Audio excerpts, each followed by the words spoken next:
Lucy se připojila k nakažlivému smíchu. Potom mu oznámila. Ralfe, odpoledne ti pošlu pacientku, jednu z našich studentek ošetřovatelské školy. Jmenuje se Vivienne Lobartnová. Smích ticho. Co pak její? Vyptával se byl se zájmem. Potřebuji snímek jejího levého kolena, vysvětlovala Lucy. Je tam jakýsi výrůstek. Nějak se mi nelíbí. Po návratu do ordinace zatelefonoval doktor Charles Donberger Kentovi o Danelovi výsledek svého rozhovoru s Piersnem. Nakonec sdělil primáři chirurgie. Uvědomil jsem Joea také o tom mládenci, s ním jste korespondovali. Dan se zeptal, jak to přijal. Nesnadšením, řekl Donberger. Ale jestli chcete toho chlapíka, jak se jmenuje, Coleman, pozvat k pohovoru, domnívám se, že Joe nebude dělat potíže. Doporučuji však, abyste od nynějška Joea informovali o všem, co v téhle věci vzniknete. Tím si můžeš být jist, řekl Donmo a pak dodal. Díky, Charlie, moc ti děkuji. Donberger telefonoval ještě jednou, tentokrát paní John Alexandrové, která volala dopoledne a nechala mu vzkaz. Dříve než vytočil číslo, prohlédl si její evidenční kartu, připomněl si, že jde o manželku technika z patologie, o jejíž vyšetření ho požádal Joe Pearson. Z rozhovoru vyšlo najevo, že právě přijela za manželem. Domluvili se, že ho paní Alexandrová navštíví v jeho městské ordinaci příští týden. Přibližně v tutéž dobu, kdy paní Alexandrová mluvila s Donbergerem, dostal její manžel od doktora Josefa Pearsona poprvé vynadáno. Stalo se to takto. Ministr se vrátil po Pearsonově výbuchu, který se týkal špatné kvality histologických preparátů, do sérologické laboratoře, kde pracoval John Alexander a postěžoval si mu. Ministr přímo vřel vztekem a později si vylil špatnou náladu na 2 laborantkách a jejich pomocnících v sousední histologické laboratoři. Alexandr slyšel vádu dveřmi, jež Bannister nechal za sebou otevřené. Alexandr si uvědomil, že hanba za špatné preparáty nespočívá výhradně na pracovnících histologie. I za krátkou dobu, kterou působil v nemocnici, rozpoznal dobře pravou příčinu závad a také to Bannisterovi řekl. Víte, Karl, myslím si, že nejsou tak docela vinní. Mají příliš mnoho práce. Bannister mrzutě broukl. Všichni máme práci nad hlavou. S drsným sarkazmem dodal, když se jich tolik zastáváte, tak si přiberte ke své práci ještě kus jejich. Alexandr se nedal vyprovokovat. Nerozumíte mi.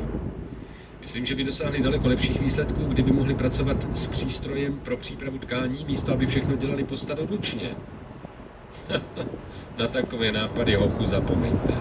Vás se ten problém netýká, varoval ho ministr blahoskloně. A kromě toho všechno, co znamená peněžní vydání, je u nás okamžitě zavrženo dřív, než je vůbec podán návrh. Alexandr se nechtěl přijít, ale rozhodl se, že při první příležitosti přednese svůj námět doktoru Pearsonovi. Odpoledne nesl primáři k podpisu laboratorní výsledky. Patolog právě se zjevnou netrpělivostí prohlížel hromadu pošty.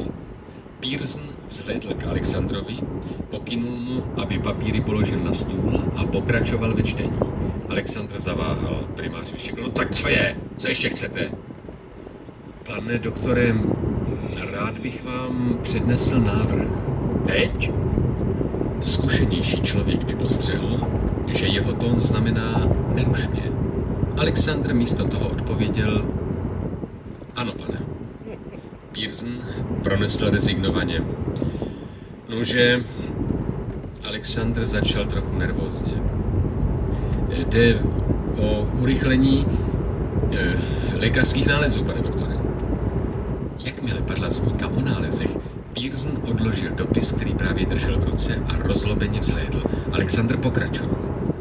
A říkal jsem si, jestli by nebylo vhodné objednat automatický přístroj k přípravě vzorku tkáně. Co vy můžete vědět o přístrojích na zpracování tkáně? V Pearsonově hlase zaznělo pohrdání. Jste přece přidělen k práci na serologii.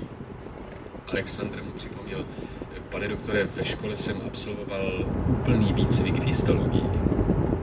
Chvilku bylo ticho. Pearson neodpovídal, Alexandr tedy pokračoval. Pracoval jsem s tím přístrojem a je skutečně výborný. Ušetřil by nám nejméně 1 den při přípravě preparátů. Místo ručního zdlouhavého zpracovávání tkáně ve všech roztocích se přístroj na noc nastaví a do rána automaticky Pearson ho prudce přerušil. Podívejte si, já vím, jak pracuje, viděl jsem ho. Alexander řekl, rozumím, pane doktore. Nebylo by tedy dobré takzvaný přístroj na přípravu tkáně jsem viděl a nijak zvlášť mě neoslenil. Pearsonův hlas zněl drsně a pronikavě. Nezaručuje kvalitu preparátu, kterou dosahujeme starou ruční metodou. Na to je velmi nákladný. Vidíte tohle? Prohrábl stoch žlutých strojem vyplněných formulářů na podnose na svém stole. Ano, pane. Tak to jsou požadavky na nákupy. Na věci, které v tomhle oddělení potřebuji. A pokaždé, když se jich nahromadí takový svazek, musím svádět urputný boj se správcem. Tvrdí, že vydáváme příliš mnoho peněz. Alexander se dopustil první chyby, že přednesl Pearsonovi svůj návrh ve chvíli, kdy nechtěl naslouchat. Nyní dopustil druhý omyl. Považoval Pearsonova slova za vyzvání k dalšímu rozhovoru. Řekl vymlouvavě, ale kdyby se mu vyložilo, že přístroj ušetří den, ba dokonce 2, určitě by naléhal vážně. Pane doktore, já jsem viděl připravovat na něm preparáty a byly dobré. Možná, že přístroj, který jste viděl vy, nebyl správně používán. Starý prosektor vstal ze židle. Ať měl Alexander jakýkoliv důvod, přestoupil kastovní hranici mezi lékařem a laboratorním technikem. S hlavou vysunutou útočně dopředu Pearson houkl. Tak to přestává všechno. Řekl jsem, že o přístroji na přípravu tkáňových preparátů nemám zájem. A co jsem řekl, platí. Nechci slyšet žádné další argumenty. Obešel stůl a postavil se tváří v tvář Alexandrovi. A kromě toho vám chci připomenout. Já jsem zde patologem. Tohle oddělení vedu já. Nemám nic proti podnětům, které považuji za rozumné. Ale nepřekračujte mez. Chápete? Ano. Pan doktor, ano. Rozumím. John Alexander se vrátil ke své práci v laboratoři, zaražený, skleslý. Nevěděl, čeho se vlastně dopustil.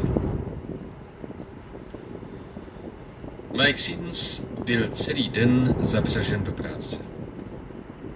Musel se usilovně soustředovat, aby svědomitě vykonával běžné denní úkoly.